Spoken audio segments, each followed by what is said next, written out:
पावसाचे पहिले थेंब पडले की महाराष्ट्राचं रूपच बदलून जातं. सह्याद्रीच्या डोंगरावर हिरवाई पसरते, धुकं दऱ्याखोऱ्यांना कवेत घेतं आणि शेकडो धबधबे जिवंत होतात.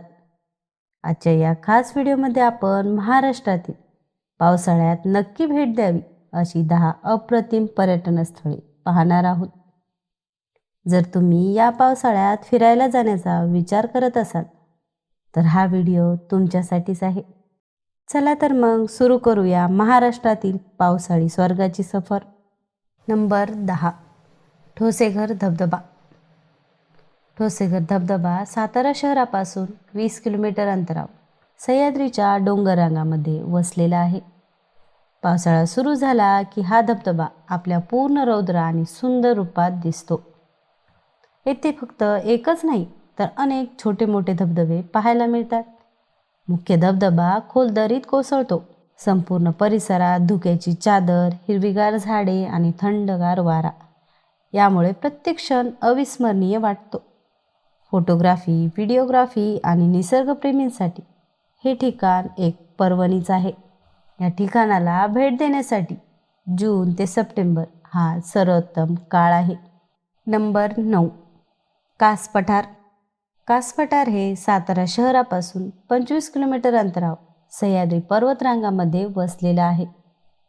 समुद्र सपाटीपासून सुमारे 1200 मीटर उंचीवर असलेले हे पठार जगभरात आपल्या दुर्मिळ रानफुलांसाठी ओळखले जाते. दरवर्षी ऑगस्टच्या शेवटापासून ते ऑक्टोबरच्या सुरुवातीपर्यंत इथे शेकडो प्रकारची रानफुलं फुलतात. पिवळी, जांभळी, गुलाबी, पांढरी आणि निळी अशा विविध रंगांची फुलं संपूर्ण पठार रंगांनी भरून टाकतात. नंबर 8, माथेरान. माथेरान हे रायगड जिल्ह्यातील सह्याद्री पर्वतरांगामध्ये वसलेले महाराष्ट्रातील सर्वात लोकप्रिय हिल स्टेशन आहे. समुद्रसपाटीपासून 800 मीटर उंचीवर वसलेले हे ठिकाण भारतातील काही मोजक्या वाहनमुक्त पर्यटन स्थळांपैकी एक आहे. माथेरान म्हणजे डोक्यावरचं जंगल. जर तुम्हाला धुक्यात हरवायचं असेल, ढगाच्या सानिध्यात फिरायचं असेल आणि निसर्गाचा खरा आनंद घ्यायचा असेल तर पावसाळ्यात माथेरानला नक्की भेट द्या.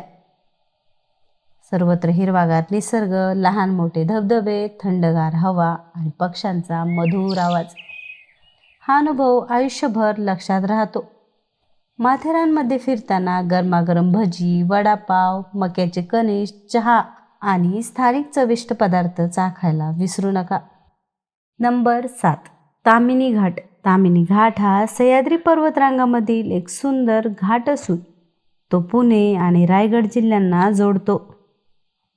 पुण्यापासून सुमारे 50 ते 60 किलोमीटर अंतरावर असलेला हा घाट प्रत्येक पावसाळ्यात हजारो पर्यटकांना आकर्षित करतो.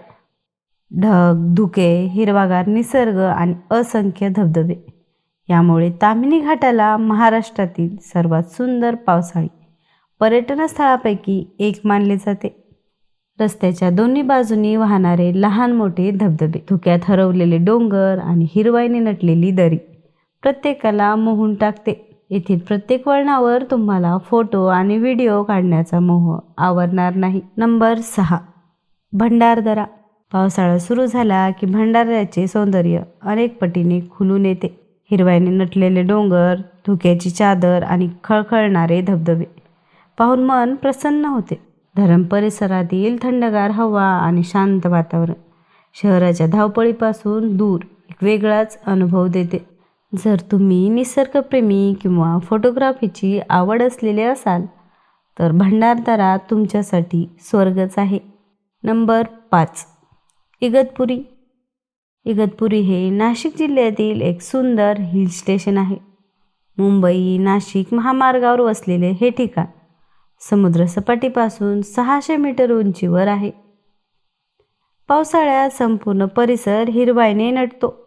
सह्याद्रीच्या पर्वतरांगामधील हे ठिकाण ट्रेकर्स, फोटोग्राफर्स आणि निसर्गप्रेमींसाठी अतिशय लोकप्रिय आहे. पावसाळ्यात येथे प्रत्येक डोंगरावरून वाहणारे धबधबे आणि ढगामध्ये हरवलेले घाट पर्यटकांना मंत्रमुग्ध करतात. मुंबई आणि नाशिक वीकेंड ट्रिपसाठी इगतपुरी हा सर्वोत्तम पर्याय मानला जातो. नंबर 4, आंबोली. आंबोली हे सिंधुदुर्ग जिल्ह्यातील एक सुंदर हिल स्टेशन असून समुद्रसपाटीपासून सुमारे 690 मीटर उंचीवर वसलेले आहे. पावसाळा सुरू झाला की आंबोलीचं रूप पूर्णपणे बदलून जातं. डोंगर हिरवाईने बहरतात, धुकं संपूर्ण घाट झाकून टाकतं आणि प्रत्येक ठिकाणी धबधबे वाहू लागतात. आंबोली हा फक्त पर्यटन स्थळ नाही तर जैवविविधतेचे मोठं केंद्र आहे. नंबर 3, माळशेज घाट. माळशेज घाट हा पुणे आणि ठाणे जिल्ह्याच्या सीमेवर सह्याद्रीच्या पर्वतरांगामध्ये वसलेला एक निसर्गरम्य घाट आहे. समुद्रसपाटीपासून सुमारे 700 मीटर उंचीवर असलेला हा घाट पावसाळ्यात हिरवाईने नटतो. डोंगरावरून वाहणारे असंख्य धबधबे, धुक्याने भरलेले रस्ते आणि थंडगार वारा प्रत्येक पर्यटकाला मंत्रमुग्ध करतो. माळशेज घाट हा पुण्यापासून 130 किलोमीटर तर मुंबईपासून 150 किलोमीटर आणि नाशिकपासून 170 किलोमीटर अंतरावर आहे. जून ते सप्टेंबर हा येथे भेट देण्यासाठी सर्वोत्तम काळ आहे. नंबर 2, महाबळेश्वर. सातारा जिल्ह्यात असलेलं महाबळेश्वर हे महाराष्ट्रातील सर्वात प्रसिद्ध हिल स्टेशन आहे. समुद्रसपाटीपासून 1353 मीटर उंचीवर आहे. महाबळेश्वर हे केवळ थंड हवामानासाठीच नाही तर निसर्ग, इतिहास आणि धार्मिक महत्त्वासाठीही ओळखलं जातं. महाबळेश्वर म्हटलं की आठवतात त्या ताज्या स्ट्रॉबेरी. येथे स्ट्रॉबेरीची मोठ्या प्रमाणात शेती केली जाते. महाबळेश्वर हे पुण्यापासून 120 किलोमीटर तर मुंबईपासून 260 किलोमीटर अंतरावर आहे. पावसाळा, हिवाळा आणि स्ट्रॉबेरीचा हंगाम अशा तिन्ही काळात महाबळेश्वरला भेट देण्याची मजा वेगळीच असते. नंबर 1, लोणावळा. पुणे जिल्ह्यातील सह्याद्री पर्वतरांगामध्ये वसलेलं लोणावळा हे महाराष्ट्रातील सर्वात लोकप्रिय हिल स्टेशनपैकी एक आहे. मुंबई आणि पुणे या 2 मोठ्या शहराच्या मधोमध असल्यामुळे विकेंडला इथे मोठ्या प्रमाणात पर्यटक येतात. लोणावळा हे मुंबईपासून 85 किलोमीटर तर पुण्यापासून 65 किलोमीटर अंतरावर आहे. जून ते सप्टेंबर हा येथे भेट देण्यासाठी सर्वोत्तम काळ आहे. लोणावळा म्हटलं की सर्वात आधी आठवतं ते म्हणजे शेंगदाणा चिक्की. पावसाळ्यातील वातावरणाची मजा आणखीन वाढवतात. तर मित्रांनो, महाराष्ट्रातील ही 10 अप्रतिम पावसाळी पर्यटन स्थळे तुम्हाला कशी वाटली? यापैकी तुम्ही कोणत्या ठिकाणी जाऊन आला आहात किंवा पुढच्या ट्रिपमध्ये कोणत्या ठिकाणी जाणार आहात ते कमेंटमध्ये नक्की कळवा. जर हा व्हिडिओ तुम्हाला उपयुक्त वाटला असेल तर व्हिडिओला एक लाईक करा आणि तुमच्या मित्रांसोबत शेअर करा. अशाच महाराष्ट्रातील सुंदर पर्यटनाच्या सफरी, इतिहास आणि भन्नाट ट्रॅव्हल व्हिडिओसाठी पुन्हा भेटूया एका नव्या प्रवासात. तोपर्यंत प्रवास करत राहा.